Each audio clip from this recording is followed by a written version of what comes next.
Good evening.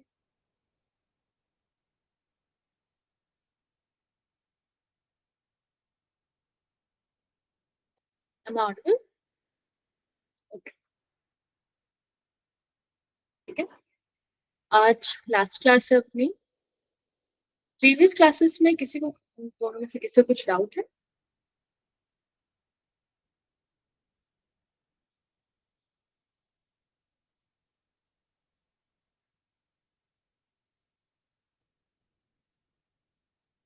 Clear है?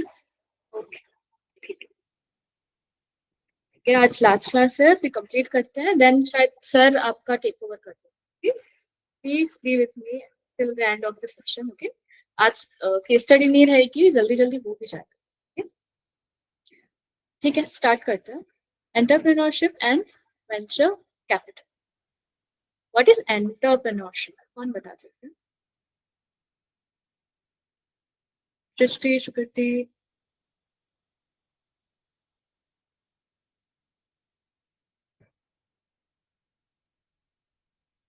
Ma'am entrepreneurship मेरे हिसाब से जब कोई अपना एंटरप्राइज खुद का सिंगल हैंडली शुरू करता है, अपना बिजनेस उसको कहते हैं। करेक्ट। जब आप खुद से, खुद के एंड से कुछ स्टार्ट करते हो, कुछ कंपनी स्टार्ट करते हो, बिजनेस स्टार्ट करते हो, तो वो एक एंटरप्रेन्योरशिप की कैटेगरी में आ जाए। ठीक है। अब एंटरप्रेन्योरशिप थोड़ा डीप में जाते हैं तो क्या होता है? An entrepreneurship is an individual who identify, create, manage a business venture or startup with the aim of achieving financial gain and growth. Entrepreneurs are often categorized by their innovative thinking, willingness to take risks, and ability to mobilize resources to bring new ideas for fruition. So, entrepreneur, जैसा कि आपने बताया, एक जो individual रहता है वो खुद से नए नए आइडियाज क्रिएट करता है एंड उसी आइडियाज की बेसिस पे वो एक बिजनेस सेटअप करता है अपने फाइनेंशियल गेन के लिए या पर्सनल ग्रोथ के लिए। यूजुअली जो एंटरप्रेन्योरशिप होते हैं वो खुद की जो इनोवेशन होती है या क्रिएटिविटी होती है उसके लिए जाने जाते हैं। कोई एग्जांपल बता सकता है कि रिसेंट में ऐसे कौन से स्टार्टअप्स जो है वो फेमस हुए थे?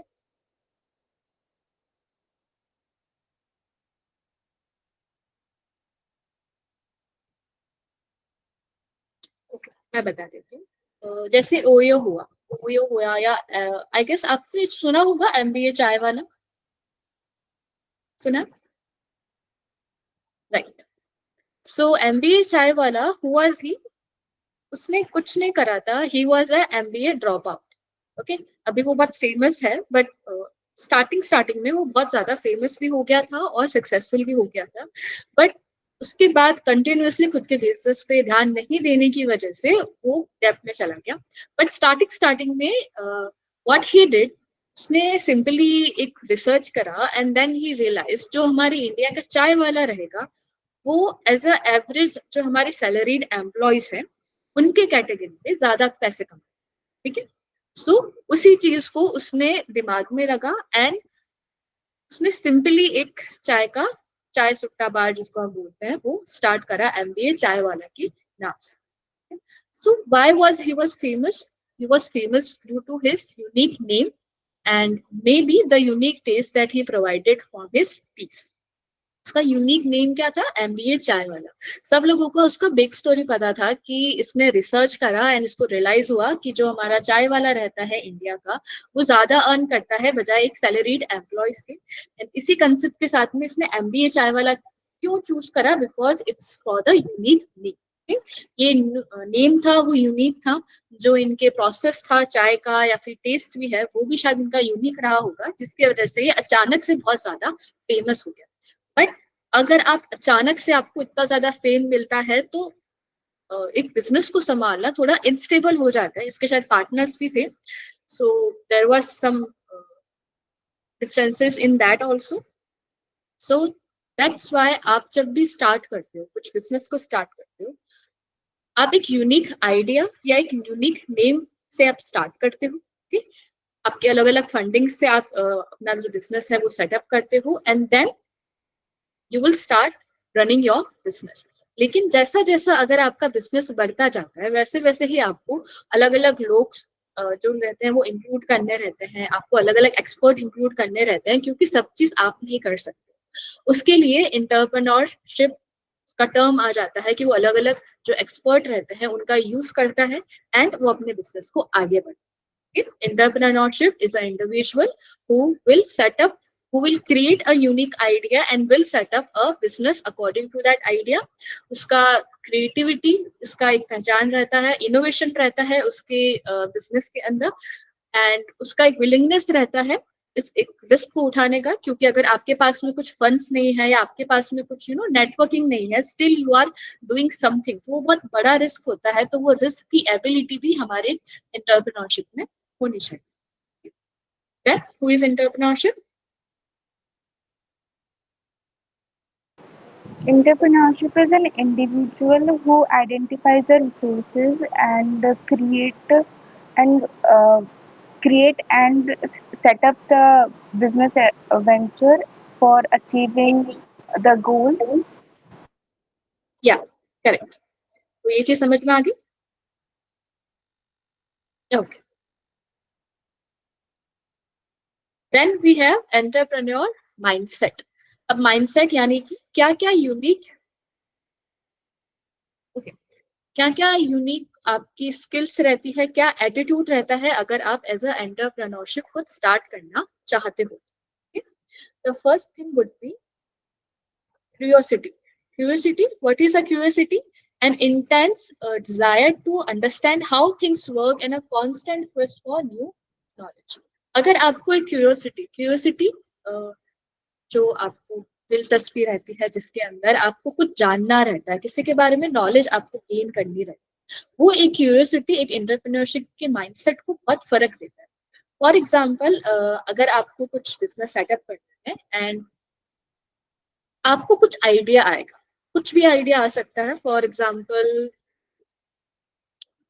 फैशन का कुछ आइडिया ले लो, ठीक है, फैशन से रिलेटेड आपको कुछ आइडिया आया, आपको एक यूनिक कंसेप्ट आया कि हम कैसे हमारे जो कपड़े हैं वो बना सकते हैं। फॉर एग्जाम्पल ये इकोनॉमिक फ्रेंडली जो कपड़े होते हैं या ऑर्गेनिक कपड़े जो होते हैं आजकल वो हो रहे हैं, उसी के रिलेटेड आपको एक आइडिया आया एंड देन आप उसको क्यूरियस हुए आप कि अच्छा एक आइडिया है, इस पर कैसे काम कर सकते हैं, तो आप उसको क्यूरियोसिटी आप में रखते हो और आप उस पर काम करना स्टार्ट करते हो। ठीक है, आप अलग अलग आइडियाज को देखते हो, इंफॉर्मेशन निकालते हो, तो वो एक क्यूरियोसिटी है।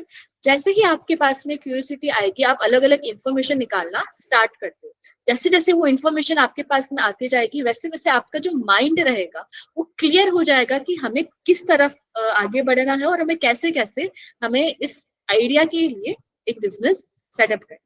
क्यूरियोसिटी जो भी जिज्ञासा आपकी रहती है वो आप लेके आते हो, जो आपने आइडिया पहले सोचा होगा, उसके लिए इंफॉर्मेशन ढूंढते हो और इसी इंफॉर्मेशन ढूंढते ढूंढते आपको आपके प्रोडक्ट की या आपके आइडियाज के बारे में इंफॉर्मेशन मिलती रहती है। देन आ जाता है reliance, the ability to bounce back from failure and set out with the renewed determination. अब रिलायंस क्या होता है? आप एक आपने कुछ न्यू स्टार्टअप स्टार्ट कर, तो पॉसिबल है कि उसमें लॉसेस हो, पॉसिबल है कि आपको जो प्लान्स है वो आपके क्लियर ना हो, कैसे स्टार्ट करना है वो शायद आपको क्लियर ना हो, और ऐसे ही ऐसे आपने just for error and try के लिए आपने कुछ स्टार्ट कर, अब पॉसिबल है उसके अंदर लॉसेस हो सकते हैं। तो what is a Reliance? Reliance होती है कि इवन आपके लॉसेस हो रहे हैं आप उससे सीखते हो and then you will get back. Losses होंगे तो इसीलिए जब भी अगर आपका बिजनेस आपको सेटअप करना है, हाँ मैं रिलायंस ही समझा रही हूँ, राइट। सो रिलायंस यानी कि जो आपकी एबिलिटी रहती है कि कुछ फेलियर हो गया आपको लेकिन फिर से आप एक बार का उठ खड़े हो, हो गया हमारा रिलायंस। होता है ना, हिम्मत रहती है आपकी कि नहीं मैं फेल हो गया लेकिन मैं फिर वापस उठ के वापस काम करूंगा, हो गया रिलायंस। अब रिलायंस कैसे आप एज ए एंटरप्रेन्योर आप यूज कर सकते हो, कैसे एक थ्रेट हो जाता है उसका? एज अ आपका लॉस होता है तो आप स्टार्टिंग में छोटे लेवल से स्टार्ट करते हो, जो भी आपका एंटरप्रेन्योर रहता है, जो भी आपका बिजनेस रहता है, ठीक है, धीरे धीरे आप आगे बढ़ते हो, पॉसिबल है लॉस रहेंगे, उन लॉसेस से आप सीखते हो और फिर आप वापस आगे बढ़ना स्टार्ट कर देते हो। वो हो गया रिलायंस, कि इवन आपको लॉसेस हो रहे हैं, आपका नुकसान हो रहा है, आप उनसे सीखते हो एंड फिर आप कुछ नए स्टेप उठा के आगे बढ़ते हो। अगर आप में रिलायंस नहीं रहेगी तो आप लंबे टाइम तक एंटरप्रेन्योर नहीं रह सकते, लंबे टाइम तक बिजनेस को ग्रो नहीं कर सकते। जो एमबीए चाय वाला था, he might have like the Reliance thread, उसके लॉसेस हो रहे थे तो उसने कुछ यूनिक नहीं करा उसको सही करने के लिए, he didn't get backed up, that's why उसका जो बिजनेस था वो धीरे धीरे डेप में चला गया। देन आ जाता है रिस्क टेकिंग। अगर आप आपके साइड से कुछ स्टार्ट करते हो तो वो आपको रिस्क उठाने की भी हिम्मत करनी रहती है, बिना रिस्क के आप आगे शायद नहीं बढ़ पाओ। तो द रिस्क टेकिंग जहाँ पे आप अलग अलग रिस्क लेते हो, अलग अलग कदम उठाते हो, इवन दो आपको पता है हो सकता है इसमें कुछ प्रॉब्लम्स है, फाइनेंशियल रिस्क हो सकती है, आपने कुछ इन्वेस्ट करा और शायद उतना वापस आपको रिटर्न नहीं मिला, लेकिन ये आपका माइंडसेट है कि हाँ हमें पता है एक रिस्क है इसके अंदर, तो आप उसी हिसाब से कदम उठाते हो ताकि कम से कम लॉस हो, और एक माइंडसेट आपका बैठ जाए कि अगर आप रिस्क नहीं लोगे तो आगे शायद नहीं बढ़ पाओ। रिलायंस हो गया, जो भी लॉसेस हुए उनसे वापस लड़कर आप खड़े हो जाते हो, रिस्क टेकिंग हो जाता है आपका एक माइंडसेट जो आप डेवलप करते हो, रिस्क है लेकिन अगर आप रिस्क नहीं लोगे तो शायद आगे नहीं बढ़ पाओगे। देन आ जाता है क्रिएटिविटी। हर एक एंटरप्रेन्योर स्टार्टअप्स जो भी आज के टाइम पे जो स्टार्टअप चल पा रहे हैं वो अपनी क्रिएटिविटी के लिए चल पा रहे हैं, कि कुछ ना कुछ उनमें क्रिएटिव होगा, कुछ भी हो सकता है, उनका प्रोसेस हो सकता है, प्राइसेस हो सकते हैं, बनाने का तरीका हो सकता है प्रोडक्ट्स का, एनीथिंग, कुछ भी आप न्यू अगर स्टार्टअप्स आप ढूंढते हो कुछ उनमें नया होगा। For example skin care startups अभी बहुत ज्यादा स्टार्ट हो गए हैं, तो वो क्या है क्रिएटिविटी कैसे वो बढ़ावा देंगे, वो आई गेस कम पैसों के अंदर एक बहुत अच्छा एक स्किन केयर रूटीन वो आपके लिए बना सकते हैं। या फिर अभी आप शायद अगर इंटरनेट पे अगर आप सॉरी इंस्टाग्राम पे अगर आप एक्टिव हो तो आपने सुना होगा आदिवासी तेल करके बहुत फेमस हुआ। Why was it was famous in, सुना है आपने इसका? राइट। सो क्यों फेमस हुआ वो? उनके पास में कुछ नहीं था, उनके पास में एक प्रोडक्ट था और उनकी क्रिएटिविटी थी। वो क्यों ये तेल फेमस हुआ, इवन दो बहुत छोटे से विलेज से ही बिलोंग करता है, जो शायद यहाँ पे कोई जाता ही नहीं है, वो ऐसे विलेज से बिलोंग करता है, लेकिन स्टिल वो कहीं ना कहीं मार्केट में हमारे सबकी नजरों में आ पाया।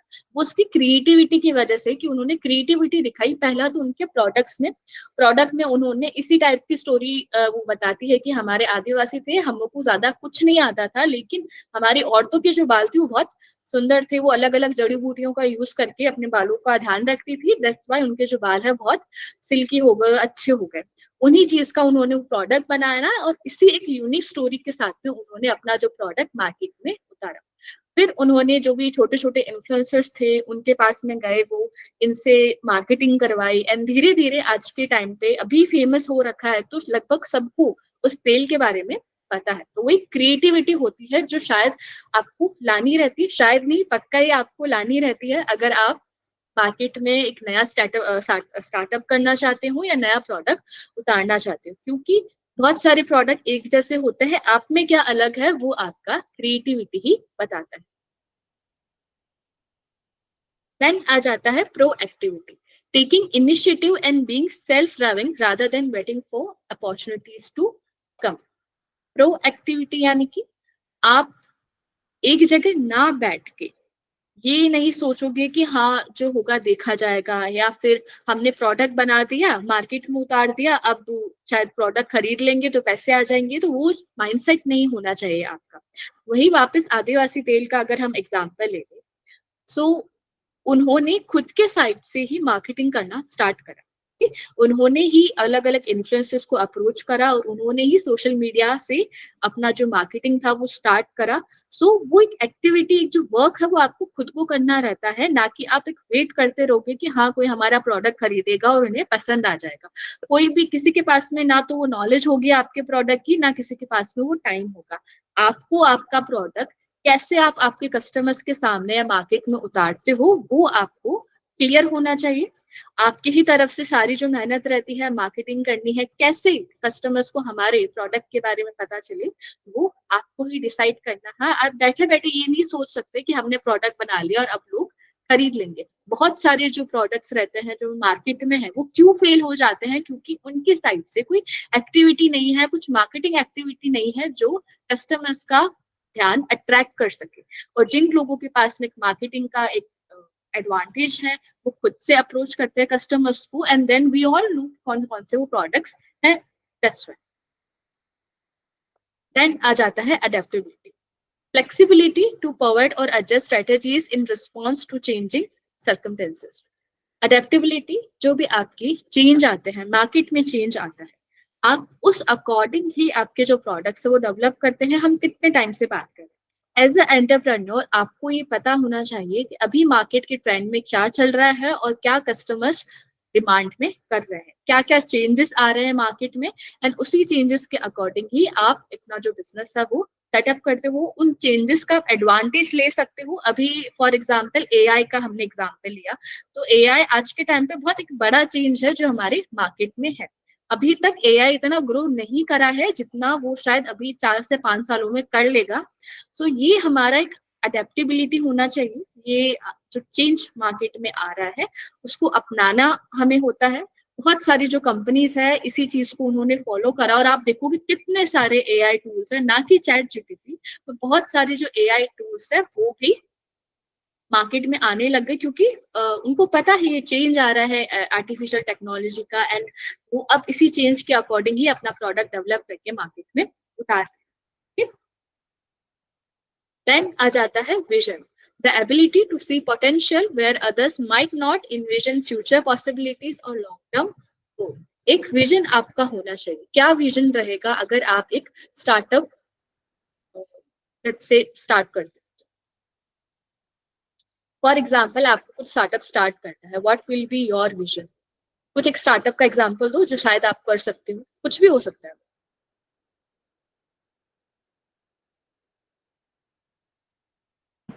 मैम, अगर किसी भी स्टार्टअप का विजन लॉन्ग टर्म गोल तक हो के ना वो मार्केट में ज़्यादा स्टे कर सकें लॉन्ग टर्म के लिए, और उनकी फाइनेंशियल भी मतलब अच्छी होनी चाहिए कि मतलब उनको फंड्स मिलते रहें और उनका प्रोडक्शन चलता रहे, बिजनेस लॉन्ग टर्म तक चले।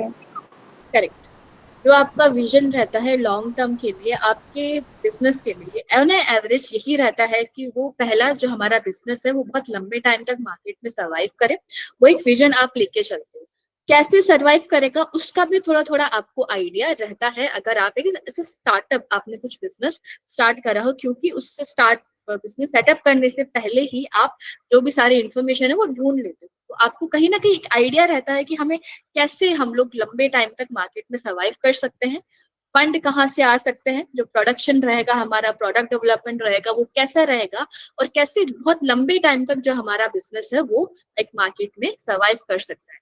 वो एक विजन आपको लेके चलना रहता है। आप कल जो होगा देखा जाएगा, इस हिसाब से आप आगे नहीं बढ़ सकते हो। आपको लाइक 2 साल बाद में भी क्या होगा उसका भी आइडिया आपको आज के टाइम पे होना चाहिए। वो होता है एक विजन, और वो विजन होता है एक थ्रेड, स्किल रहती है जो हर एक इंटरप्रेन्योर के पास होती है।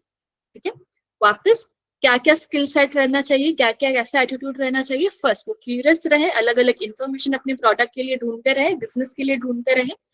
लॉसेस हुआ तो वापस उठ खड़े हैं, ना कि बैठ जाएगा। ठीक है, लॉस होगा तो वापस आपको काम करना स्टार्ट करना है, उससे सीखना है। रिस्क टेक, एक माइंडसेट आपको डेवलप करना है कि रिस्क हो सकता है तो क्या क्या फायदे हो सकते हैं, बिना रिस्क के आप आगे नहीं बढ़ सकते हो, तो वो माइंडसेट आपको डेवलप करना रहता है।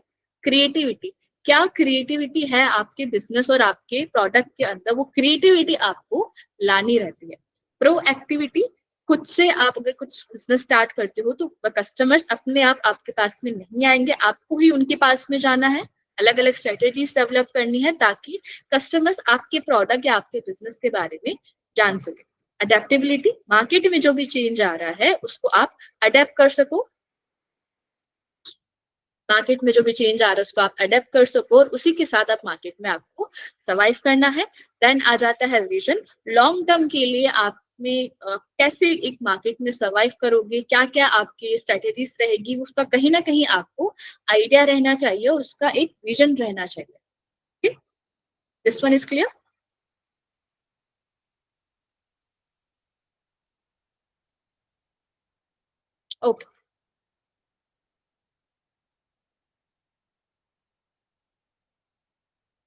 देन आ जाता है अपॉर्चुनिटी रिकॉग्नाइजेशन। आप कैसे जो अपॉर्चुनिटीज है उसको ढूंढोगे एंड कैसे उस पर काम करना आप स्टार्ट करते हो, अलग अलग स्टेजेस रहती है उसके। में फर्स्ट आ जाता है market awareness. The budget is approved and the project objective are outline. Market awareness यानी कि मार्केट में क्या चल रहा है उसका आप अवेयरनेस जब लेते हो तो उसका नेक्स्ट स्टेप क्या रहता है, आपका एक बजट आप अप्रूव करते हो।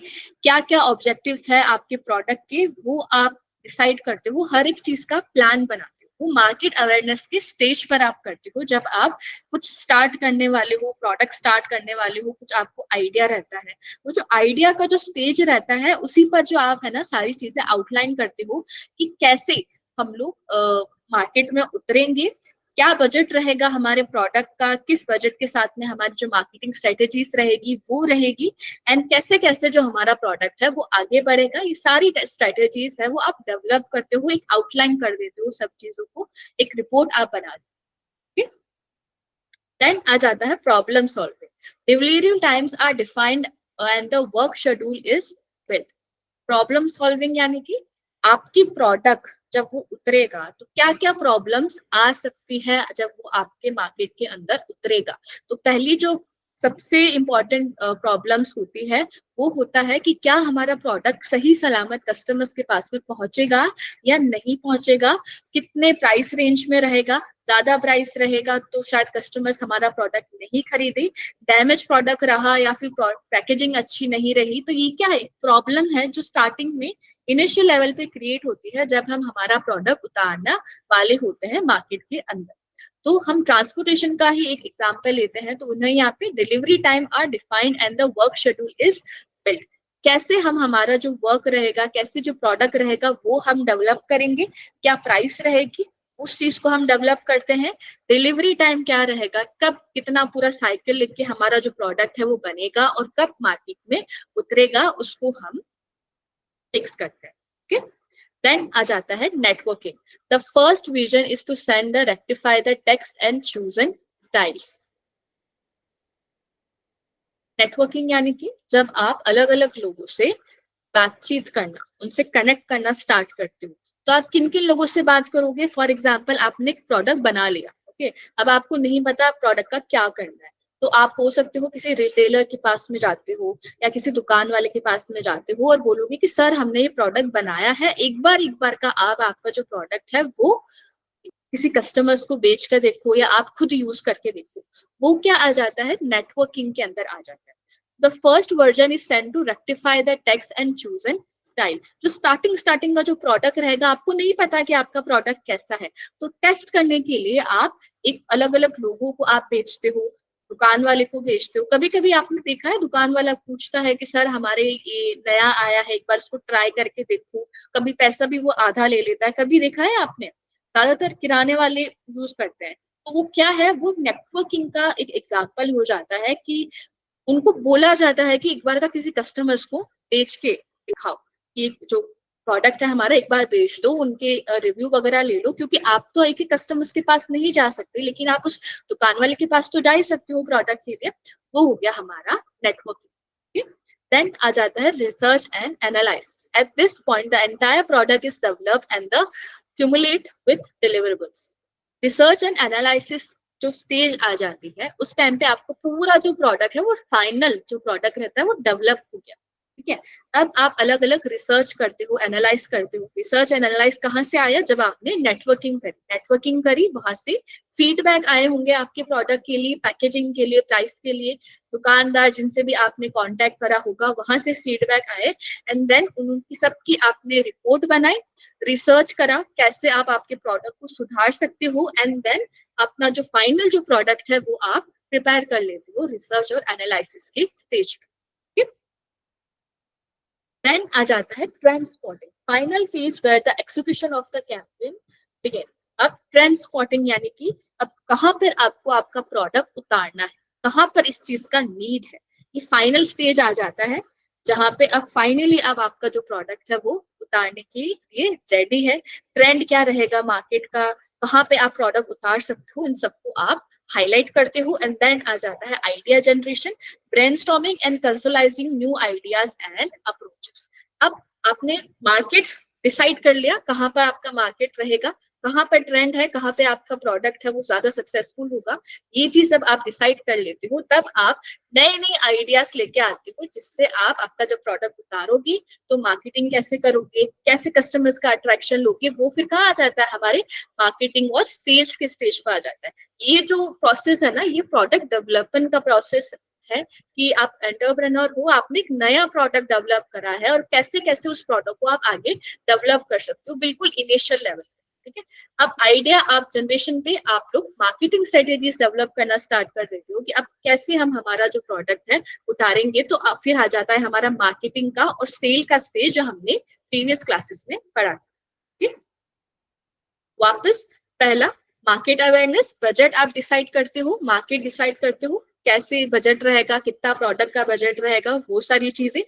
देन आ जाता है प्रॉब्लम सॉल्विंग, क्या क्या प्रॉब्लम्स रह सकती है अगर प्रोडक्ट हमारा मार्केट में जाएगा, डिलीवरी के लिए कस्टमर्स के पास में कैसे जाएगा उसका। देन आ जाता है नेटवर्किंग, स्टार्टिंग में एक आप प्रोडक्ट बना के छोटे छोटे लोगों को एज ए सैंपल आप भेजते हो ताकि आपको रिव्यूज मिल सके, उस रिव्यूज के हिसाब से आप रिसर्च और एनालाइज करते हो, अलग अलग क्या क्या चेंजेस हमें हमारे प्रोडक्ट में करना है उसका रिपोर्ट बनाते हो। फाइनली ट्रेंड स्पॉटिंग में आपका एक प्रोडक्ट है वो रेडी हो जाता है और देन अब आपको मार्केट डिसाइड करना है किस मार्केट में अगर हम प्रोडक्ट उतारेंगे तो ज्यादा फायदा मिलेगा।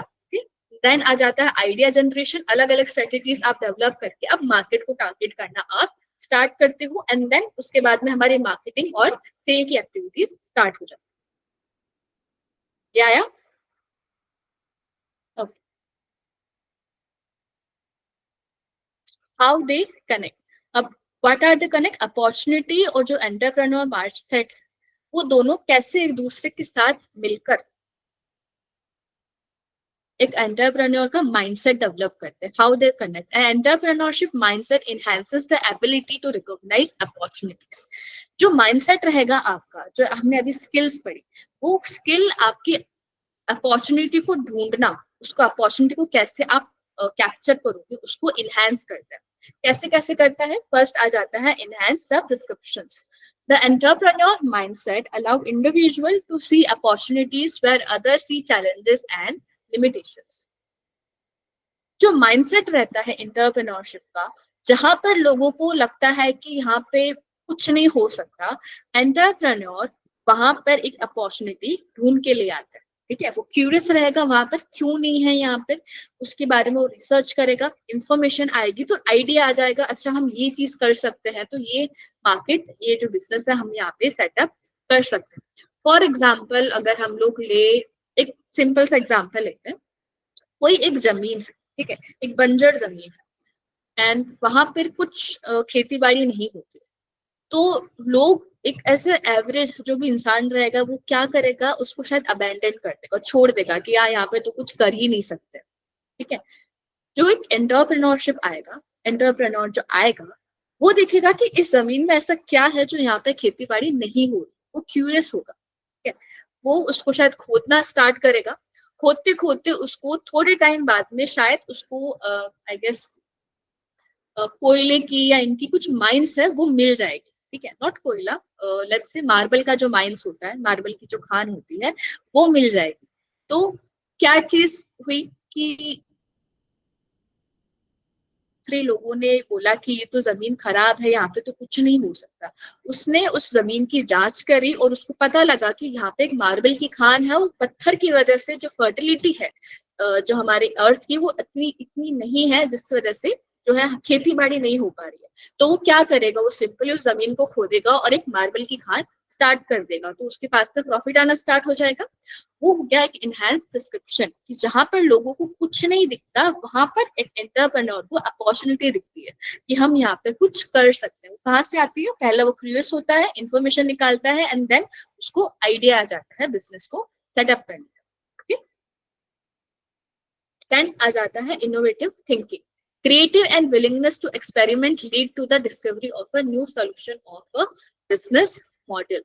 कुछ इनोवेटिव थिंकिंग रहती है, जो क्रिएटिविटी हम डिसाइड करते हैं। शैम्पू का बॉटल तो बहुत सारे थे, ये आदिवासी वाला ही क्यों श्योरिटी जो था वो ही क्यों फेमस हुआ, क्योंकि उनका एक इनोवेटिव थिंकिंग था। उन्होंने शायद बहुत सारी जड़ी बूटियां यूज करी होगी एंड देन एक फाइनल रिजल्ट आके उन्होंने एक फाइनल रेसिपी डेवलप करी जिससे एक्चुअली में जो आपके बाल है वो सही होते हैं।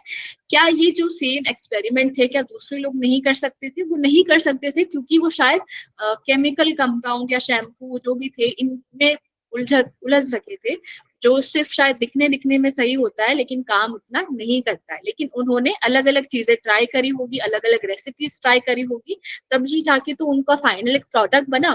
तो एक इनोवेटिव थिंकिंग होती है कि आप कैसे अलग अलग रिसोर्सेस को यूज करके अपनी क्रिएटिविटी लगा के अपने प्रोडक्ट को बना सकते हो और एक मार्केट से एक अलग प्रोडक्ट उतार सकते हो।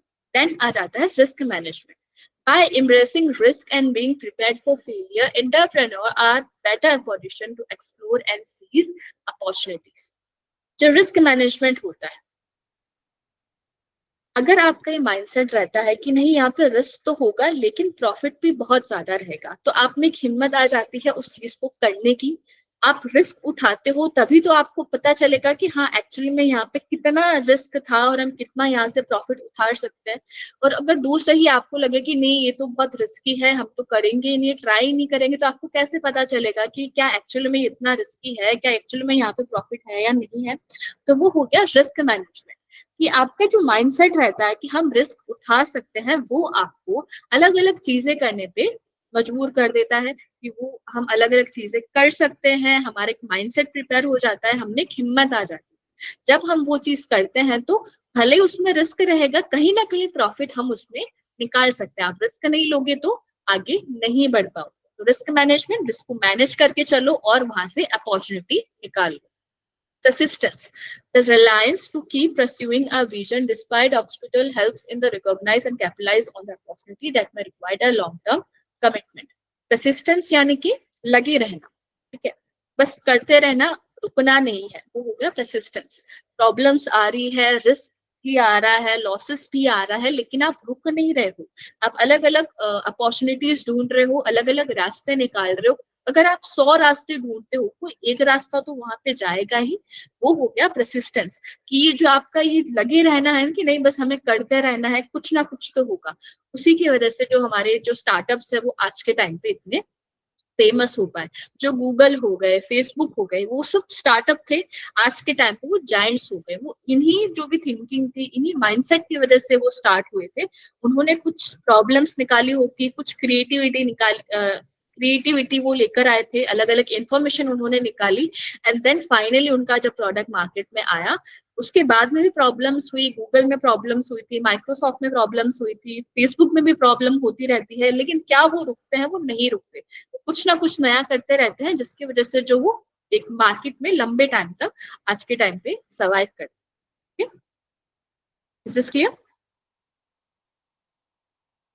ओके, देन आ जाता है वेंचर कैपिटल फाइनेंसिंग। सबसे बड़ी जो प्रॉब्लम रहती है किसी भी स्टार्टअप की, वो क्या रहती है? कौन बताएगा?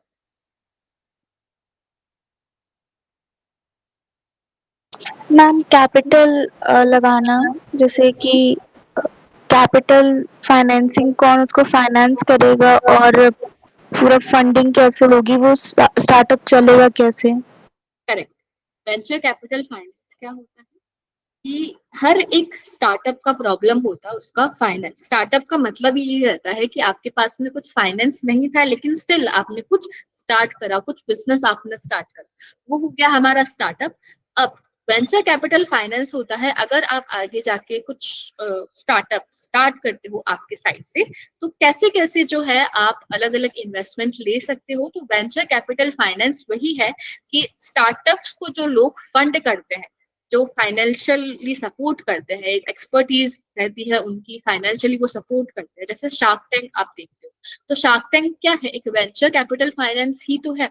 वो अलग अलग डील के हिसाब से, अलग अलग बिजनेसेस के हिसाब से वो छोटे छोटे जो स्टार्टअप्स रहते हैं, जो उनको लगता है कि हाँ ये यूनिक है और इनसे प्रॉफिट आ सकता है, तो उनके अंदर वो फंड करते हैं या उनको इन्वेस्ट करते हैं। वो इन्वेस्ट करेंगे तभी तो आगे प्रोडक्ट बढ़ पाएगा, तभी तो आगे आपका बिजनेस बढ़ पाएगा।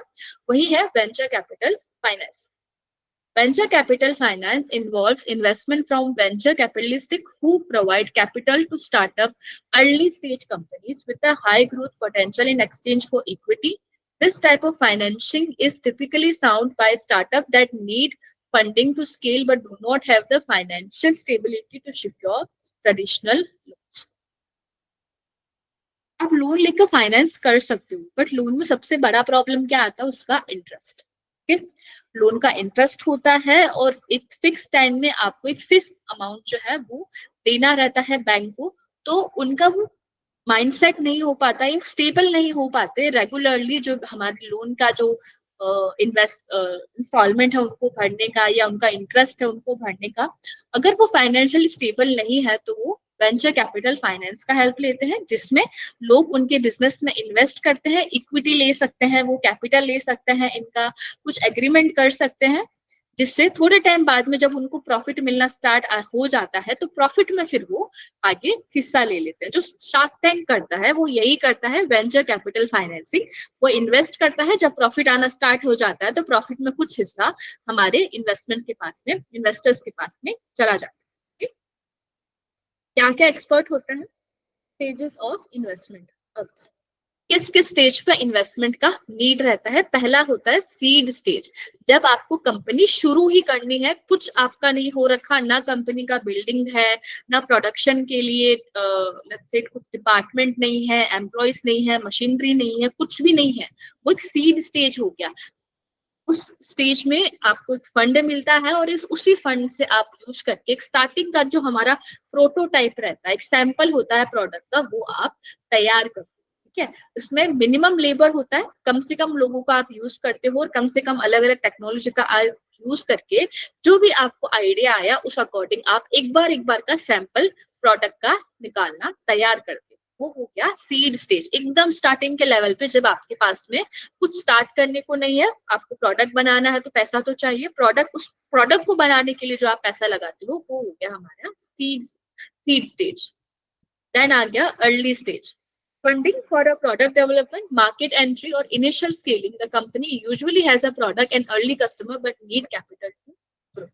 देन आ जाता है अर्ली स्टेज। अर्ली स्टेज में आपका प्रोडक्ट बन के तैयार है, एम्प्लॉयज भी है आपके पास में, कस्टमर्स भी शायद आपको थोड़ा थोड़ा आपके प्रोडक्ट खरीदना स्टार्ट कर दिया, लेकिन अब आपको मार्केट को कैप्चर करना है। ठीक है, आपने छोटे से लेवल पे शायद बेचना स्टार्ट कर दिया, एक छोटे से टाउन को शायद आपने कैप्चर कर लिया, आसपास के लोग आपका प्रोडक्ट खरीद रहे हैं, लेकिन अब उसको आगे तो बढ़ाओगे। उसको आगे बढ़ाने के लिए जब आपके पास में इनफ इन्वेस्टमेंट या प्रॉफिट नहीं रहते हैं तो आप अर्ली स्टेज पर एक इन्वेस्टमेंट लेते हैं। देन आ जाता है growth stage, investment to expand operations, enter new markets, scale rapidly, and the company is often generating revenue and needs capital to accelerate the growth.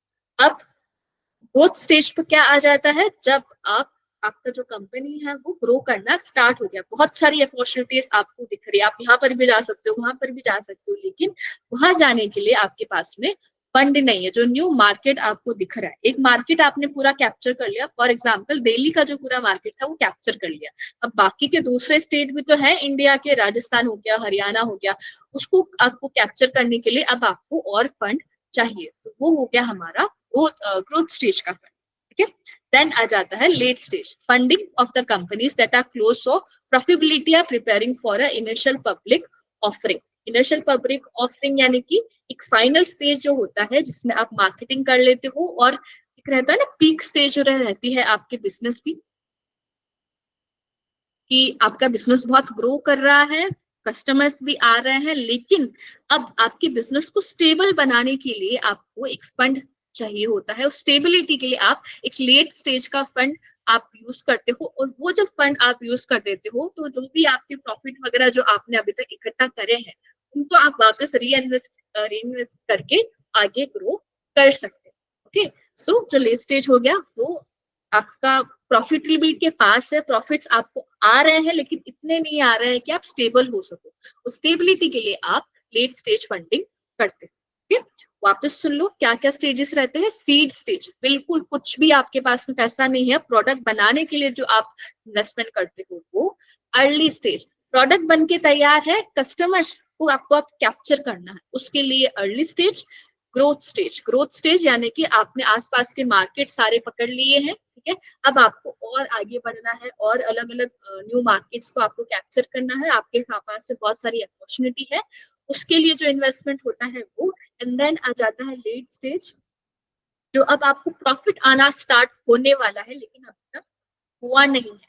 ठीक है, इनिशियल पब्लिक ऑफरिंग यानी कि अब आप स्टार्टिंग में जो पूरा मार्केट कैप्चर कर लेते हो, प्रोडक्शन आपका स्टार्ट हो जाता है, प्रोडक्ट लोग खरीदने लग जाते हैं, लेकिन प्रॉफिट आने में टाइम लगता है, तो कंपनी को एक स्टेबिलिटी चाहिए होती है, उस स्टेबिलिटी के लिए आप लेट स्टेज के अंदर एक इन्वेस्टमेंट लेते हैं। ओके,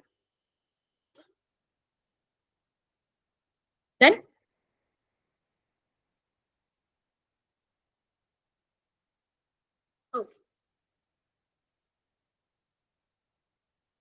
देन आ जाता है इन्वेस्टमेंट स्ट्रक्चर, कैसे कैसे इन्वेस्टमेंट आप ले सकते हो।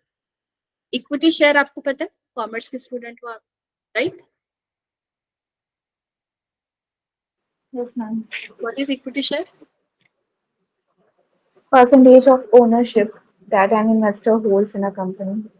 राइट, इक्विटी शेयर होते हैं जो ओनरशिप, जो कैपिटल होती है आपकी कंपनी की, वो इक्विटी शेयर से कैलकुलेट की जाती है। तो इक्विटी स्टेक क्या होता है, आपका कुछ ओनरशिप या इक्विटी शेयर्स आपने आपके जो भी इन्वेस्टर्स है उनको दे दिया और उनको प्रॉफिट में शामिल कर लिया, एंड देन वो आप में बिजनेस में इन्वेस्ट करते हैं। शार्क टैंक ज्यादातर क्या करते हैं, वो इक्विटी शेयर्स लेते हैं, बोलते नहीं है कि आपके 10% इक्विटी के लिए हम 50 लाख मांग रहे हैं, 20 लाख मांग रहे हैं।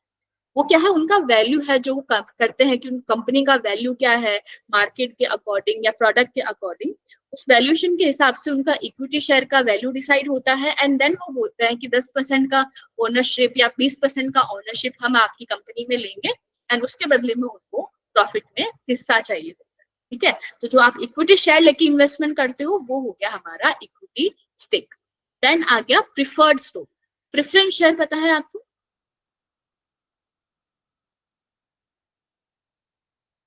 आई गेस कॉमर्स का ही है, प्रेफरेंस शेयर की है, जिसके अंदर वो ओनरशिप तो रहती है बट एज अ डेट की जैसे वो यूज किया जाता है। ठीक है, उसके अंदर डिबेंचर्स अलग हो जाते हैं, प्रेफरेंस शेयर्स होते हैं कि इन्वेस्टमेंट तो कर दिया लेकिन जो पैसा उन्होंने इन्वेस्ट करा है वो एक बार का आपको वापस देना रहता है और उसमें कुछ इंटरेस्ट लगता है।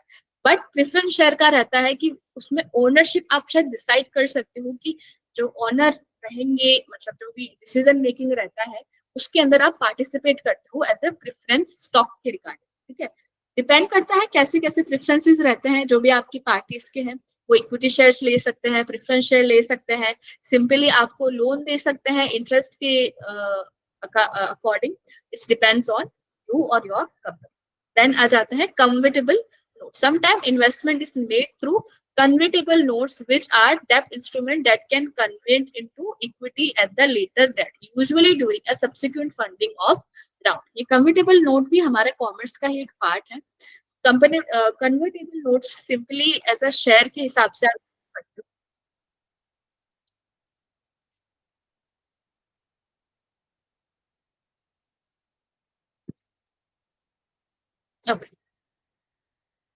कन्वर्टेबल नोट्स होते हैं जो फॉर एग्जांपल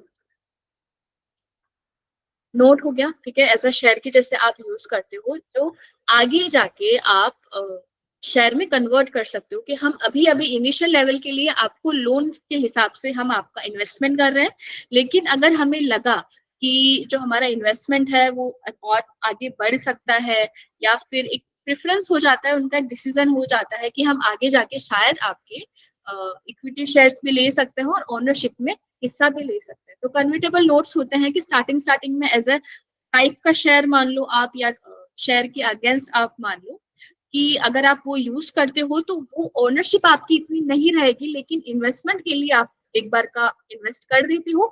आगे जाके अगर आपको लगता है कि हाँ हमें परमानेंटली इस कंपनी में इन्वेस्ट करना है, तो आप इक्विटी शेयर्स खरीद के ओनरशिप अपना हासिल कर सकते हैं। ठीक है, वापस इन्वेस्टमेंट का स्ट्रक्चर कैसा होता है? फर्स्ट आ जाता है इक्विटी शेयर्स का। इक्विटी जो भी आप लेते हो, कैपिटल रहती है, ओनरशिप में हिस्सा प्रॉफिट के बदले। देन आ जाता है प्रेफर्ड स्टॉक, जो प्रेफरेंस शेयर्स हमने पढ़ा होगा, डिबेंचर्स जो हमने पढ़े होंगे, तो वो हो गया उनका प्रेफरेंस स्टॉक कि वो एक फिक्स इंटरेस्ट आपसे चार्ज कर सकते हैं, ओनरशिप में हिस्सा ले सकते हैं, शायद कैपिटल में हिस्सा ले या नहीं ले। इट्स ऑल डिपेंड कि क्या है, कि प्रेफरेंस क्या है, किस किस टाइप के उनके जो शेयर्स है वो लेना चाहते हैं। हाफ हाफ भी हो सकता है, हाफ वो आपको लोन लेंगे और हाफ चाहते हैं शायद आपके इक्विटी में शेयर रहे वो। देन आ जाता है कन्वर्टेबल नोट्स। स्टार्टिंग के इनिशियल लेवल पे जब इन्वेस्टर्स को उतना ट्रस्ट नहीं रहता, तो एक कन्वर्टेबल नोट वो इशू करते हैं कि अगर उनको लगता है हमें परमानेंटली इस कंपनी में कैपिटल्स लेने हैं, इक्विटी शेयर लेनी है, तो एक फिक्स टाइम के लिए वो इन्वेस्ट करते हैं। छोटा अमाउंट रहता है उनका इन्वेस्टमेंट का, उनको लगता है कि नहीं हम आगे चल के ये जो प्रॉफिट है बढ़ेंगे, इक्विटी शेयर्स में वो हिस्सा आगे जाके ले सकते हैं, पहले लेना इतना जरूरी नहीं रहता। इन्वेस्टमेंट स्ट्रक्चर आया।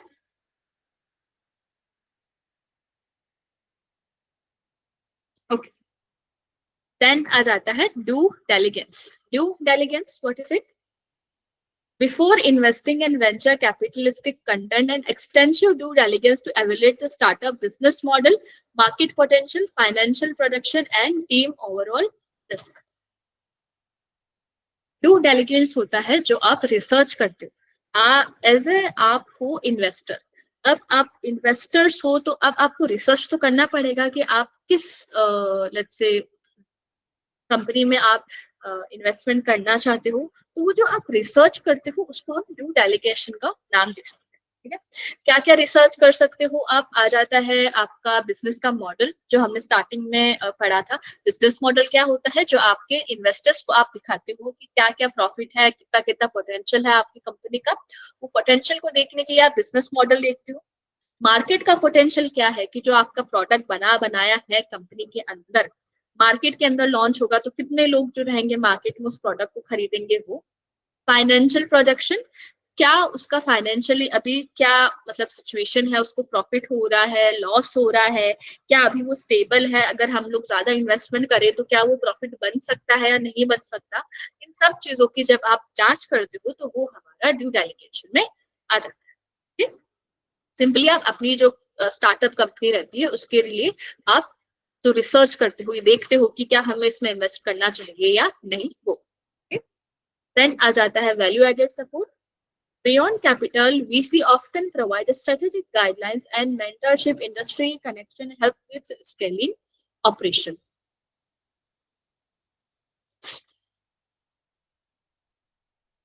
शार्क टैंक में क्या होता है? शार्क टैंक लाइक लोगों वो इन्वेस्ट तो करता ही है, बट साथ साथ में वो उनका एक एक्सपर्टाइज भी लेकर आता है। वो क्यों? एक अलग अलग फील्ड में, एक स्पेसिफिक फील्ड रहती है, अगर आपने देखा होगा तो वो उसी में ही इन्वेस्ट करते हैं। क्यों? क्योंकि उनका एक्सपर्टाइज है उसके अंदर। ठीक है, वो जानते हैं उस फील्ड के बारे में। मुझे नाम तो याद नहीं है, पर आई गेस एक तो शायद हेल्थ सेंटर से है वहां पे, एक जो शुगर कॉस्मेटिक है उनका उनकी एक सीईओ है वो है, जो बोट है उनका जो सीईओ है वो है। तो ये फिक्स जो जजेस रहते हैं वहां पे, एक हर एक स्पेसिफिक उनका एक एक्सपर्टाइज है, जहां जहां पे उनको नॉलेज है, और वो यही ट्राई करते हैं कि जहां पर उनको नॉलेज है वो उसी फील्ड के अंदर इन्वेस्ट कर सकते हैं। तो जो वीसीज रहते हैं, वेंचर कैपिटल्स रहते हैं, वो ना कि आपके इन्वेस्टमेंट में बल्कि आपको एक्सपर्टाइज भी प्रोवाइड करते हैं कि कैसे आप मार्केट को आगे बढ़ा सकते हो, क्या क्या चेंजेस आप ला सकते हो, कि एज अगर आप स्टार्टअप आप कुछ करते हो तो देर इज अ पॉसिबिलिटी आपको सारी चीजें नहीं आती है, कैसे कैसे आप चीजों को हैंडल कर सकते हो। तो एक एक्सपर्ट का आपको नीड रहता है, वो एक्सपर्ट आपके वीसी बनते हैं। तो वो हो गया हमारा वैल्यू एडेड सपोर्ट। इन्वेस्टमेंट भी दे रहे हैं और खुद का एक्सपर्टीज भी आपको दे रहे हैं।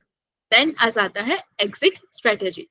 VCs seek return on investment through exit, typically via acquisition of IPO. Their goal is to realize a significant return on the investment capital.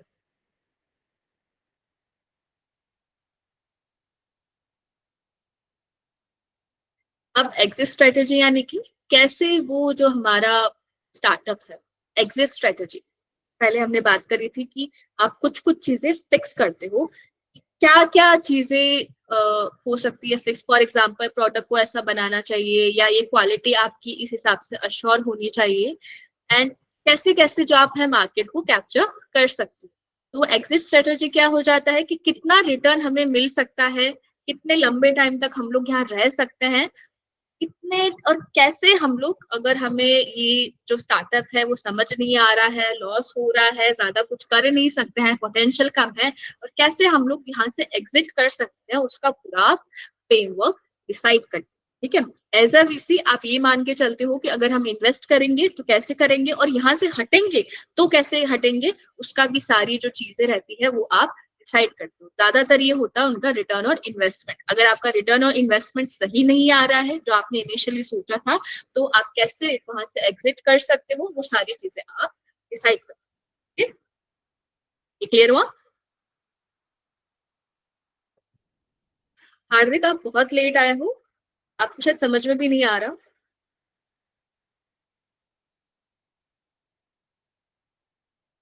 Okay fine, एक बार को एक बार क्लियर हो जाए, ये कंप्लीट हो जाए। आज केस स्टडी नहीं है तो मैं वापस थोड़ा सा रिपीट कर दूंगी so that you won't get confuse. Okay,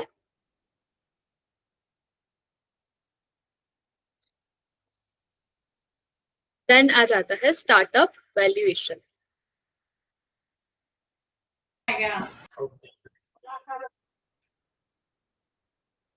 okay, startup valuation last topic है हमारा।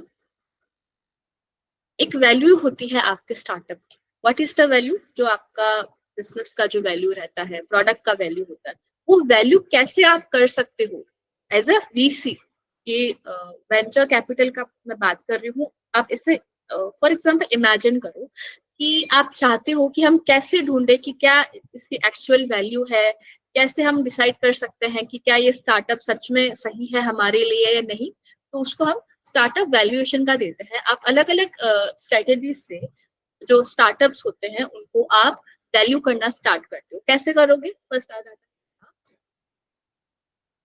Comparable company analysis. Comparable company analysis यानी कि एक स्टार्टअप है आपका, ठीक है, जैसे मान लो जो चाय का हम मान लेते हैं, एमबीए चाय वाला है, ठीक है, उसका ले लेते हैं, अभी तो नहीं है वो, बट एज एग्जाम्पल हम ले लेते हैं। अगर एज अ वीसी आपको देखना है कि ये जो चाय वाला एमबीए चाय वाला है क्या ये सही है हमारे स्टार्टअप के लिए, तो आप क्या कर सकते हो, और कोई इसी के टाइप का जो स्टार्टअप जो अभी मार्केट में चल रहा है आप उससे कंपेयर कर सकते हो। ठीक है? वो स्टार्टअप यूजुअली आपके नए स्टार्टअप से शायद बेटर हो सकता है, उसने ऑलरेडी शायद मार्केट कुछ कैप्चर करा हुआ हो सकता है, उसका एक इमेज होगा, एंड उसी इमेज के रिगार्डिंग आप कंपेयर करते हो कि जो कंपिटिटर है इनका वो कैसा है और ये स्टार्टअप कैसा है, कंपैरिजन करते हो आप दोनों स्टार्टअप्स का। तो उसके अकॉर्डिंग आप डिसाइड कर सकते हो कि क्या वैल्यू रहेगी। Valuation based on the comparing the startup in a similar public traded companies और recent transaction in this industry. Metrics are such as revenue, earning, market capitalization are used for comparison. Compare करते हो आप market का potential, revenue क्या रहेगा, जो आपका competitor है रेवेन्यू कितना अर्न कर रहा है, कैपेबिलिटी क्या क्या है उसकी, स्किल क्या क्या है जो यूजुअली जो हमारे कंपटीटर्स है वो मार्केट को कैप्चर करने के लिए दिखाते हैं, आप उनको एनालाइज करते हो, एंड देन आप डिसाइड कर सकते हो कि क्या जो इसमें हम स्टार्टअप करने वाले हैं, जो इसमें हम इन्वेस्ट करने वाले हैं, वो हमारे लिए सही है या नहीं। देन आ जाता है precedent transaction, analyzing recent transaction of a similar companies in a same industry to determine a value range. जो ट्रांजेक्शन्स होते हैं, व्हाट आर द ट्रांजेक्शन्स, जो कस्टमर्स जो हमारे प्रोडक्ट लेते हैं, आप उनको भी एनालाइज कर सकते हो खुद की बिजनेस को या जो खुद के जो स्टार्टअप्स है उसको देखने के लिए। कैसे? फॉर एग्जांपल आप ले सकते हो, प्राइस ले लो, आप प्रोडक्ट का प्राइस ले लो, किस प्राइस पे जो कस्टमर्स है वो आपकी कंपटीटर का प्रोडक्ट खरीद रहा है और आपकी स्टार्टअप में किस प्राइस में वो प्रोडक्ट बिक सकता है। ठीक है, तो यूजुअली क्या होता है, अगर आपका कंपटीटर है एक प्राइस में, वो ऑलरेडी मार्केट में कुछ सिमिलर प्रोडक्ट बेच रहा है, और वैसा ही प्रोडक्ट अगर आपने मार्केट में उतारा, लेकिन उसका प्राइस ज्यादा है, तो क्या कस्टमर्स आपके पास में आएंगे? वो नहीं आएंगे, क्योंकि ऑलरेडी मार्केट में सिमिलर प्रोडक्ट है और कम पैसों में है।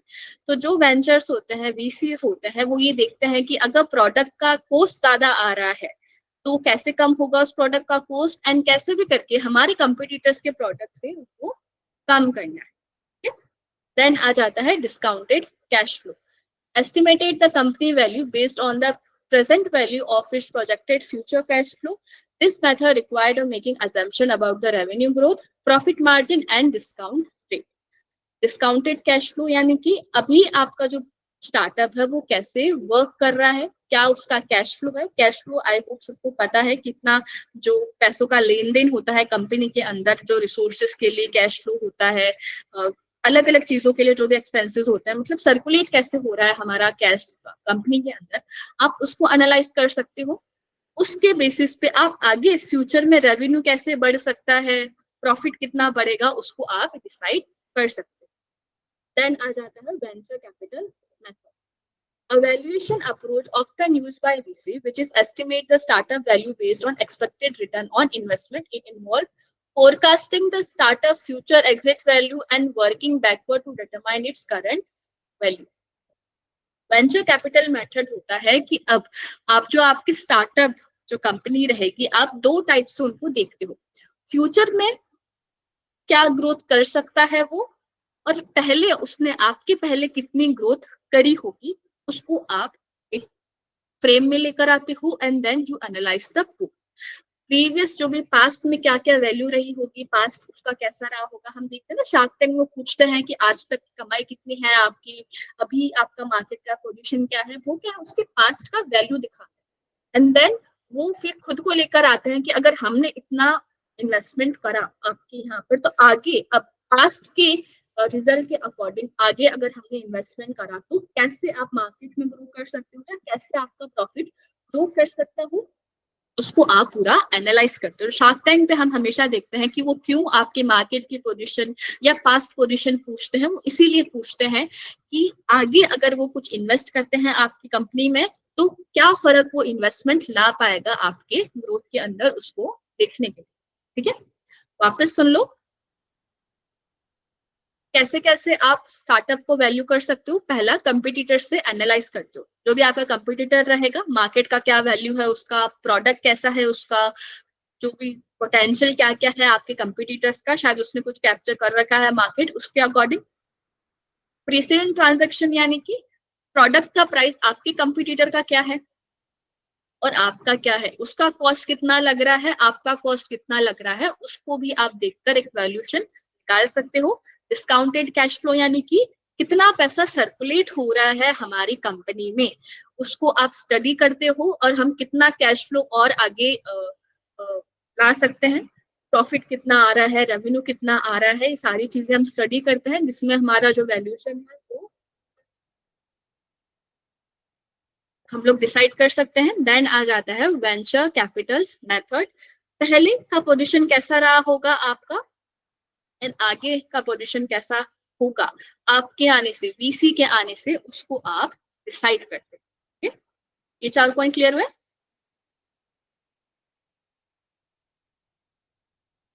Okay, just wait for 5 minutes. Okay,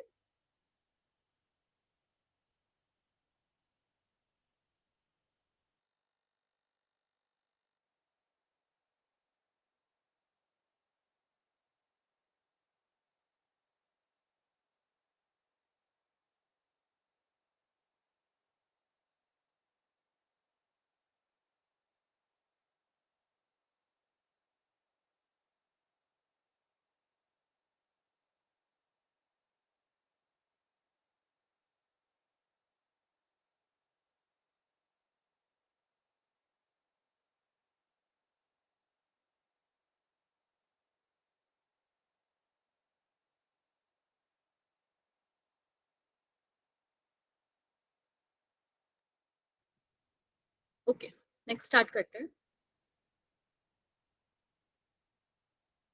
then आ जाता है score card valuation method, a quantitative approach that adjust a base value valuation based on the startup strength and weakness compared to the other startup at the same stage.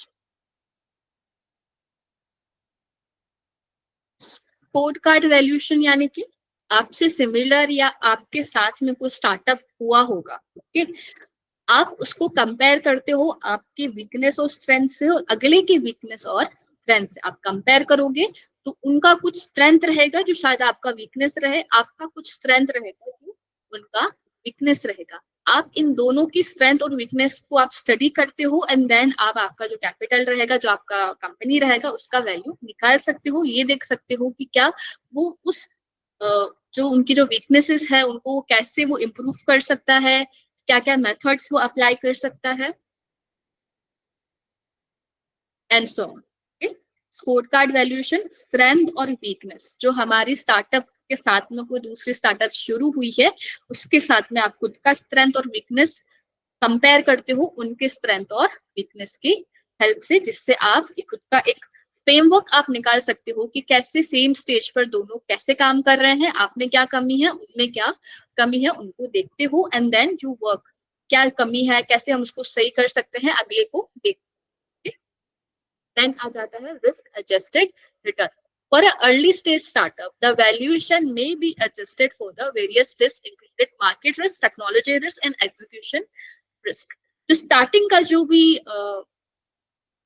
Early stage रहती है आपके startup की, risk के according क्या क्या risk रहेगी, उसकी market में क्या रिस्क रहेगी, ज्यादा बड़ी रिस्क है, रिस्क ज्यादा बड़ी रहेगी तो अपॉर्चुनिटी भी उतनी बड़ी रहती है, ठीक, रिस्क छोटी रहेगी तो अपॉर्चुनिटी भी छोटी रहती है।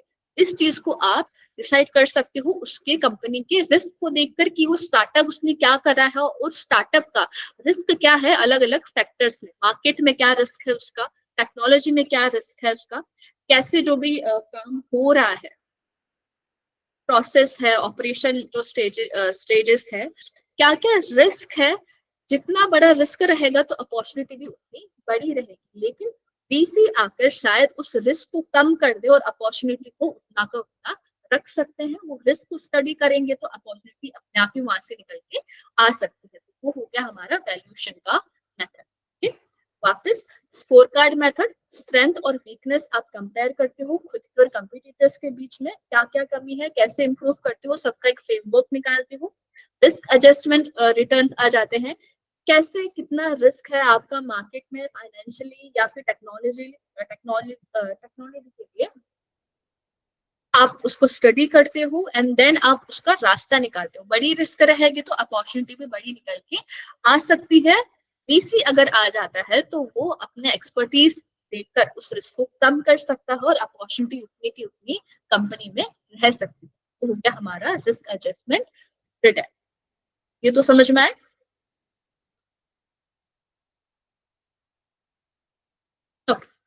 लास्ट आ जाता है factors affecting valuation term, the experience, expertise and the track record of a founding team.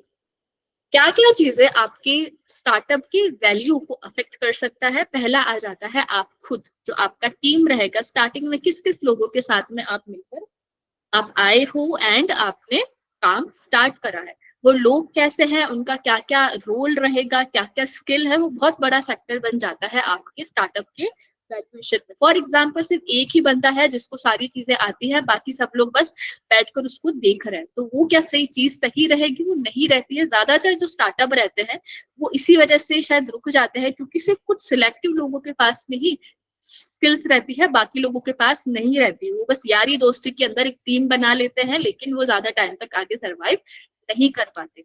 तो वो आपको डिसाइड करना है कि आप किस टाइप के लोगों के साथ में मिलकर आप स्टार्टअप को स्टार्ट करोगे। फाउंडेशन जो टीम रहेगी आपकी वो।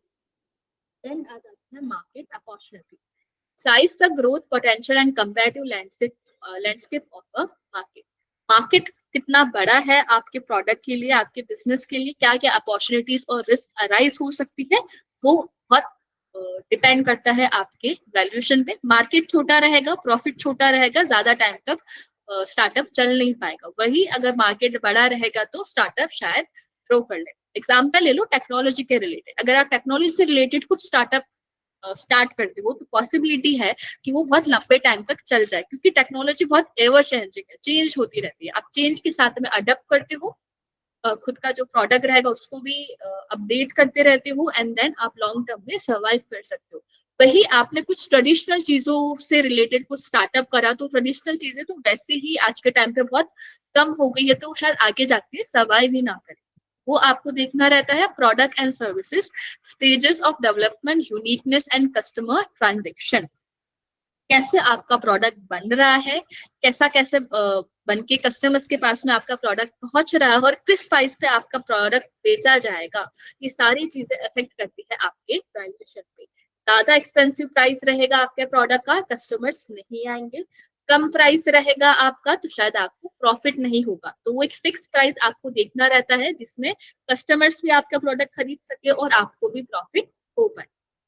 फाइनेंशियल, फाइनेंशियल जो भी सिचुएशन रहती है आपकी कंपनी की, रेवेन्यू कितना आ रहा है, प्रॉफिट कितना जनरेट हो रहा है, जो भी फाइनेंशियल चीजें एक्सपेंसेस है उनको भी आप ध्यान में रख के खुद का वैल्यू कर सकते हो। चीजें अफेक्ट कर सकती है, खर्चा ज्यादा हो रहा है, प्रॉफिट कम हो रहा है तो ज्यादा टाइम तक वो सर्वाइव नहीं कर सकता, तो उस चीज को आपको ध्यान रखना होता है। लास्ट आ जाता है transaction, key performance indicator such as use growth, revenue, milestone and partnership. Key performance indicators कौन कौन से होते हैं, कि क्या अपॉर्चुनिटीज है आपकी स्टार्टअप्स में, पार्टनरशिप आपका जो है कैसा जा रहा है, अलग अलग पार्टनरशिप होती है, नेटवर्किंग जो आप बैठाते हो वो नेटवर्किंग आपकी कैसी है, रेवेन्यू आप कैसे आगे जनरेट करते हो, वो हमारे की परफॉर्मेंस इंडिकेटर है जो कंपनी के परफॉर्मेंस को इंडिकेट करते हैं, बताते हैं कि कंपनी हमारी कैसे काम कर रही है। आप इनकी परफॉर्मेंस इंडिकेटर को स्टडी करके खुद के स्टार्टअप का वैल्यू निकाल सकते हैं। क्लियर है ये?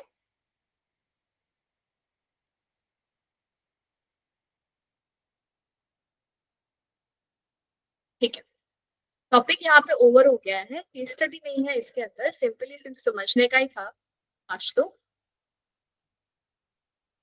Okay, Srishti, Sukriti, if you have any doubt you can ask, वरना मैं एक बार का हार्दिक को पूरा एक्सप्लेन कर देती हूँ क्या क्या हमने पढ़ा आज, and we will over this session. कुछ डाउट है आपको? No doubt?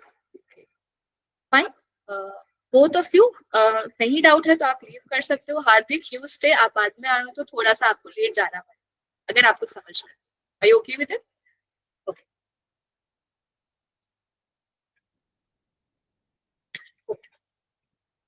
तो हार्दिक हम आज पढ़ रहे थे entrepreneurship and venture capital. Entrepreneurship क्या होता है, जब आप खुद से खुद का बिजनेस स्टार्ट करते हो, ठीक, वो एंटरप्रेन्योरशिप होता है। कुछ कुछ स्किल्स होती है, कुछ कुछ अपॉर्चुनिटीज होती है, मैं आपको थोड़ा थोड़ा बता देती हूँ। एंटरप्रेन्योर होता है, क्रिएटिव होता है वो, ठीक है, बिजनेस खुद से स्टार्ट करता है, एंड इनोवेटिव एबिलिटी के साथ में नए नए प्रोडक्ट मार्केट आता है, उसका अलग अप्रोच रहता है प्रोडक्ट को उतारने का, प्रोडक्ट्स के लिए। उस यूनिकनेस की वजह से वो लंबे टाइम तक मार्केट में सर्वाइव कर पाता है, ठीक है। तो एंटरप्रेन्योर जो अलग अलग प्रोडक्ट एक क्रिएटिविटी के साथ में मार्केट में लेकर आता है, प्रोडक्ट लेके आता है, कुछ बिजनेस स्टार्ट करता है, ठीक। ये क्लियर है? Simple, okay. अब आ जाता है क्या क्या स्किल सेट रहता है। पहला, क्यूरियोसिटी रहती है, उसको अलग अलग इंफॉर्मेशन वो चेक करता रहता है। जो स्किल सेट रहता है एंटरप्रेन्योर का, वो एक चीज का क्यूरियोसिटी उसको जगेगा, वो इन्फॉर्मेशन लेगा, इन्फॉर्मेशन लेगा तो उसको नॉलेज आएगा, नॉलेज आएगा तो उसको आइडिया आएगा एक खुद का एक बिजनेस सेटअप करने का, वो क्यूरियोसिटी रहती है उसकी, ठीक। देन आ जाता है रिलायंस। रिलायंस यानी कि लॉस हो रहा है आपको, प्रॉब्लम्स आ रहे हैं, लेकिन फिर आप वापस उठ खड़े हो रहे हो, तो वो रिलायंस एक स्किल सेट है उसका। Risk taking, risk taking mindset रहता है उसका, उसको पता है कि रिस्क है लेकिन स्टिल वो काम कर रहा है। आप रिस्क लोगे तो ही आगे बढ़ोगे, वरना नहीं बढ़ पाओगे। इसी माइंडसेट के साथ में वो काम करता है। क्रिएटिविटी, बहुत क्रिएटिव रहता है, अलग अलग अप्रोचेस से प्रोडक्ट को डेवलप करता है, बिजनेस को सेटअप करता है। उसी क्रिएटिविटी के लिए एक यूनिक जो वैल्यू रहती है खुद के प्रोडक्ट की, वो मार्केट में लेके आता है ताकि लोग उसको आसानी से कैप्चर कर सके। प्रोएक्टिविटी, प्रोएक्टिविटी यानी कि खुद से वो सारे स्टेप उठाता है, ठीक है। आप कुछ प्रोडक्ट बना रहे हो, खुद से कस्टमर्स नहीं आएंगे, आपको अलग अलग स्ट्रेटेजीज खुद को अप्लाई करनी रहती है। एग्जाम्पल हमने ले लिया था रिटेलर का, आपने कोई प्रोडक्ट बनाया और एक बार का रिटेलर को आपने भेजा कि सर ये हमारा प्रोडक्ट है, एक बार का बेच के देखो, कस्टमर्स के रिव्यूज लो। तो यानी कि आपको कस्टमर्स को अप्रोच करना है, ना कि कस्टमर्स आपके पास में आएंगे। वो प्रो एक्टिविटी आपको होना चाहिए। देन आ जाता है अडेप्टेबिलिटी। जो भी चेंजेस होते हैं या ट्रेंड्स होते हैं मार्केट में, आप उसको अडेप्ट कर सकते हो। उसी अडेप्शन के साथ में आप न्यू न्यू प्रोडक्ट डेवलप करके मार्केट में उतारते हैं। देन आ जाता है विजन। लॉन्ग टर्म के लिए आपके पास में एक विजन होना चाहिए, माइंडसेट होना चाहिए कि मैं लंबे टाइम तक कैसे सर्वाइव करूंगा। हर एक चीज का आपके पास में एक आइडिया होना चाहिए, फ्रेमवर्क होना चाहिए लंबे टाइम का। वो विजन आप लेके जाते हो, तो ये हमारा स्किल सेट हो गया एक एंटरप्रेन्योर का।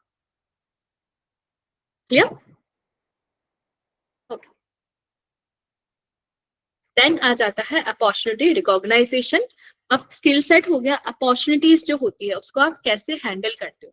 फर्स्ट स्टेज आ गया मार्केट अवेयरनेस। आप बजट डिसाइड करते हो प्रोडक्ट के लिए, कैसे जो भी किस टाइप के प्रोडक्ट आपको बनाना है, बजट क्या रहेगा, मार्केट में उतारने के लिए प्रोडक्ट का क्या बजट रहेगा, वो मार्केट अवेयरनेस की स्टेज पे आप डिसाइड करते हैं। देन आ जाता है प्रॉब्लम सॉल्विंग। क्या क्या प्रॉब्लम्स आ सकते हैं हमारे प्रोडक्ट में अगर वो मार्केट में जाएगा। तो फॉर एग्जांपल डिलीवरी कितनी जल्दी हो रही है, हमारा प्रोडक्ट कितना जल्दी बन रहा है और कितना जल्दी कस्टमर्स के पास में चला जाएगा। एक ट्रांसपोर्टेशन एक प्रॉब्लम होता है, तो उसको आप सॉल्व कैसे करोगे। एक फ्रेमवर्क आप डिसाइड करते हो कि कैसे हमारा प्रोडक्ट बनेगा और कैसे हमारे कस्टमर्स के पास में पहुंचेगा। ठीक, वो हो गया प्रॉब्लम सॉल्विंग का। वर्क शेड्यूल होता है, आप अलग अलग प्रोडक्ट डेवलपमेंट के लिए अलग अलग टाइप के वर्क या डिपार्टमेंट आप क्रिएट करते हो, जो आपके प्रोडक्ट को बनाने में या सर्कुलेट करने में हेल्प करते हैं। ठीक, देन आ जाता है नेटवर्किंग। नेटवर्किंग के स्टेज पे आप क्या करते हो, एक सैंपल प्रोडक्ट आप तैयार करते हो। वो सैंपल प्रोडक्ट आप किसी भी आपके जानने वाले को, जो रिटेलर्स होते हैं, शॉपकीपर्स होते हैं, जहां से भी आपका प्रोडक्ट आप बेच सकते हो, उनके पास लेके एक सैंपल आप देते हो उनको, ये देखने के लिए कि कस्टमर्स का रिव्यू क्या है। ये फाइनल प्रोडक्ट नहीं है, हमारा सैंपल प्रोडक्ट है। सैंपल्स आप देते हो कस्टमर्स के रिव्यू या हमारे प्रोडक्ट को और इम्प्रूव करने के लिए। ठीक है। देन आ जाता है रिसर्च एंड एनालिसिस। अब जब आपने सैंपल के लिए प्रोडक्ट दिया होगा, आपके पास में आए होंगे अलग अलग रिव्यू प्रोडक्ट के रिगार्डिंग, प्राइस के रिगार्डिंग, पैकेजिंग के रिगार्डिंग। उसको आप स्टडी करते हो, रिसर्च करते हो, एनालाइज करते हो और खुद के प्रोडक्ट को आप और कैसे डेवलप कर सकते हो, क्या क्या चीजें आप चेंजेस ला सकते हो, वो आप लेकर आते हो। एंड देन आ जाता है ट्रेंड स्पॉटिंग। ट्रेंड स्पॉटिंग यानी कि फाइनली अब आपका प्रोडक्ट डेवलप हो चुका है, अब आपको प्रोडक्ट को मार्केट में उतारना है। कैसे उतारोगे, कौन से मार्केट में उतारोगे, इस चीज का आप डिसाइड करते हो। देन आ जाता है आइडिया जनरेशन। आइडिया जनरेशन होता है हमारा स्ट्रेटेजिक, कि किस किस टाइप से हमारा जो प्रोडक्ट है मार्केट में उतरेगा, क्या क्या स्ट्रेटेजीज हम डेवलप कर सकते हैं नए नए आइडियाज के साथ में, मार्केटिंग स्ट्रेटेजीज के साथ में। यहाँ तक सारी चीजें आ जाती है, तो देन हमारा मार्केटिंग का सेल का जो स्टेज है वो स्टार्ट हो जाता है, जो हमने प्रीवियस क्लासेस में पढ़ा। क्लियर हुआ? ओके। अब ये दोनों चीजें कैसे कनेक्ट होती है, जो एक एंटरप्रेन्योर का माइंडसेट हो और जो अपॉर्चुनिटीज जो होती है कैसे क्रिएट होती है, कनेक्शन कैसे बैठता है। पहला आ जाता है इनहैंस प्रिस्क्रिप्शन। जिन लोगों को इनहैंस प्रिस्क्रिप्शन यानी कि जहाँ पे लोगों को चैलेंजेस लगते हैं, प्रॉब्लम लगता है, वहां पे एक एंटरप्रेन्योर अपॉर्चुनिटी निकाल सकता है। वो उसका एक स्किल सेट हो जाता है, नई नई अपॉर्चुनिटी निकालेगा। कौन सी स्किल सेट से क्यूरियस रहेगा, वो काम करता रहेगा, कुछ क्यूरियसिटी आएगी उसको, तो उसमें रिसर्च करेगा, इंफॉर्मेशन निकालेगा, तो अपने आप ही उसको एक अपॉर्चुनिटी जनरेट हो जाती है। इनोवेटिव थिंकिंग, अलग अलग टाइप की क्रिएटिविटी और अलग अलग टाइप के एक्सपेरिमेंट करता है, अपना वो क्रिएटिविटी का स्किल लेकर वो उसको अलग अलग प्रोडक्ट को डेवलप करेगा। एक फाइनली बहुत अच्छा यूनिक प्रोडक्ट है, वो मार्केट में उतार पाएगा खुद के क्रिएटिविटी के बलबूते। ठीक है। देन आ जाता है रिस्क मैनेजमेंट। उसका एक माइंडसेट होता है रिस्क लेने का। जब उसको पता है यहाँ पे रिस्क है, तो उसको कैसे उसको मैनेज करना है, कैसे वहां पे वो रिस्क ले सकता है, काम कर सकता है, इन सब चीजों की स्टडी करता है, तो वो रिस्क को मैनेज भी कर पाता है और अपॉर्चुनिटी जनरेशन के बाद में प्रॉफिट भी ले पाता है। रिस्क बहुत कम कर देता है अपने रिस्क माइंडसेट से। देन आ जाता है परसिस्टेंस। परसिस्टेंस होता है रिलायंस के हेल्प से, रिलायंस होती है प्रॉब्लम्स आ रही है वापस उठ खड़े हो रहे हैं, तो परसिस्टेंस क्या है, प्रॉब्लम आती जा रही है लेकिन आप रुक नहीं रहे हो, काम करते जा रहे हो, वो हो गया हमारा परसिस्टेंस। ऐसे हम लोग जो है आगे बढ़ते रहेंगे, मार्केट में आगे अलग अलग कैप्चर्स कर पाएंगे। डन।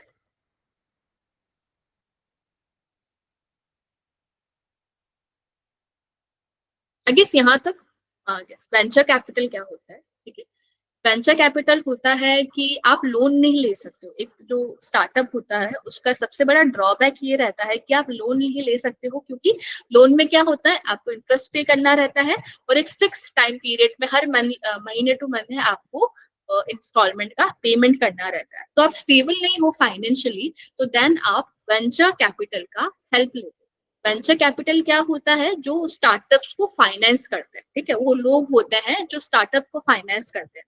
किस बलबूते पे वो फाइनेंस करेंगे कि हम आपकी इक्विटी में शेयर ले सकते हैं, प्रॉफिट में शेयर ले सकते हैं, अलग अलग जो भी आपके कैपिटल्स हैं उनमें शेयर लेके हम आपने इन्वेस्टमेंट करेंगे, एंड देन अगर आपका प्रॉफिट होता है तो आप हमें या तो हमारा इन्वेस्टमेंट वापस कर सकते हो, या फिर जो प्रॉफिट जनरेट हो रहा है वो हम आपसे लेंगे, ठीक है। वेंचर कैपिटल होता है, इंटरेस्ट कम रहता है, तो इसके अंदर इंटरेस्ट रहता है तो कम रहता है बैंक लोन के हिसाब से, लेकिन प्रॉफिट में और ओनरशिप में इनको शेयर देना रहता है, ठीक है। ज्यादा जो स्टार्टअप्स होते हैं वो वेंचर कैपिटल होते हैं। एग्जांपल ले लो शार्क टैंक, शार्क टैंक है वो वेंचर कैपिटल करता है, ठीक है।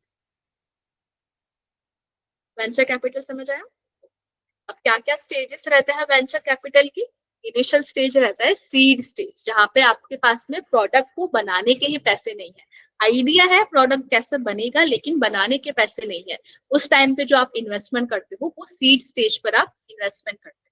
देन आ जाता है अर्ली स्टेज। अर्ली स्टेज क्या होता है, प्रोडक्ट बन के तैयार है, प्रोडक्ट को आपको मार्केट में उतारना है, कस्टमर्स को कैप्चर करना है, वो आ गए हमारे अर्ली स्टेज। देन आ जाता है ग्रोथ स्टेज।